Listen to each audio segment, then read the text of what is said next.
Thank you, Mr. Speaker. I rise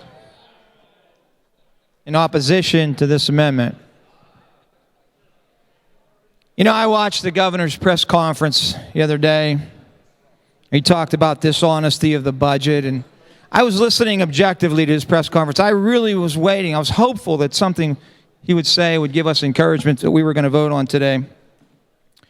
Well, I think it's clear that through this amendment, truth and honesty have actually been the first casualties in the governor's war on the natural gas industry and the taxpayers. Has been already said that he told us that he told the people a severance tax would yield $1 billion for education. Well, this amendment, this proposal would become the largest tax on that industry in the nation. And we know now that it would net less than $100 million, 1/10 of what the governor promised, while mortally wounding the very industry that has been the engine of job growth in this state. And I've heard the other side say several times, and I've heard it over and over again in this long debates that we've had here, that but every other state has a severance tax. Yes, that may be true, but none of them have an impact fee. And none of them have both. None would dare try to do both. Yet that's what this amendment is proposing.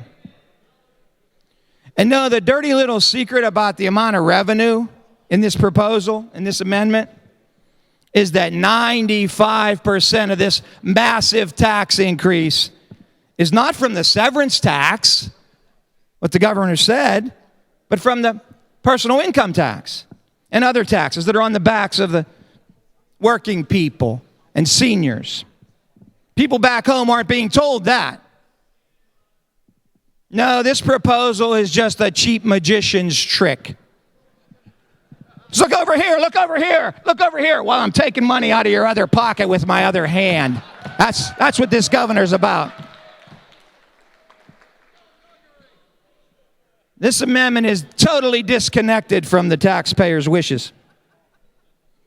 You know, a philosopher once said, when government power is untethered from the will of the people, it becomes self-serving and oppressive. That's what this proposal is. It's self-serving and oppressive on the taxpayers. None other than our great President Abraham Lincoln said, you cannot strengthen the weak by weakening the strong. And that's what this governor is trying to do to our most productive industry.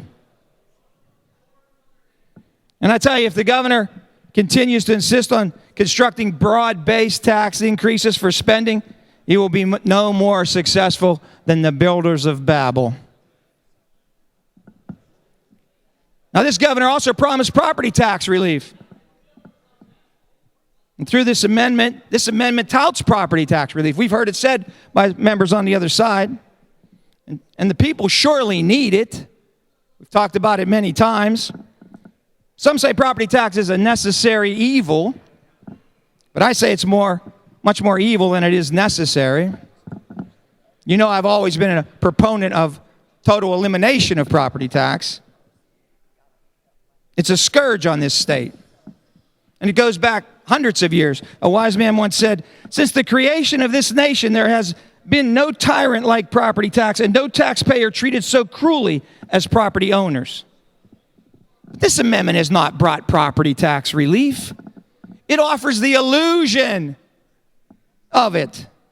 And we all know that partial relief never works because it will soon be overcome by cost increases in local school districts. So we need to stop that charade. I know logic and economics are not this administration's strong suit, but this proposal is ridiculous. It's a sham and the people know it. They see right through it. Now we keep repeating the myth of $1 billion in cuts in education. There's no one left that believes that, except maybe some union zealots and a few stalwarts on the other side. Come on, we know that we've spent more money on education in this state since William Penn was governor. The truth is we spend $27 billion a year on education in Pennsylvania, the sixth highest in the nation. And you'd think with all that money, we would have built an education utopia by now, $27 billion. Yet we have far too many failing schools, violent, unsafe places for our children. Our public education system has become a wasteland where violence has replaced obedience, where vice has replaced virtue, and where ignorance has replaced learning, and where vulgarity has replaced decency. We funded the schools with a $400 million increase. This governor rejected it. And his proposal, I want the people back home to get this straight. His proposal sends 34% of the money earmarked for education to one school district. And I can tell you it ain't in my district. You figure it out. Now, my colleague from Allegheny County said the last thing he wants to do is raise taxes. Then don't do it. Stand up. Don't raise taxes. Vote no. We've offered other non-tax revenue from liquor, for example. The people overwhelmingly want it, but of course the unions don't, so we're not going to go to liquor. It's non-tax revenue. And this won't be the end, I tell you. You give them this tax increase, they'll be back for more. The people back home know that. They're not going to be scammed again like they were with the casinos. We in this House are the sword and breastplate in defense of the taxpayer, facing a governor and his administration who would rob every one of the fruits of their labor to repay the union leaders who put him in power. I tell you, at the end of the day, this is a pay cut for the working man, and the working man has had enough.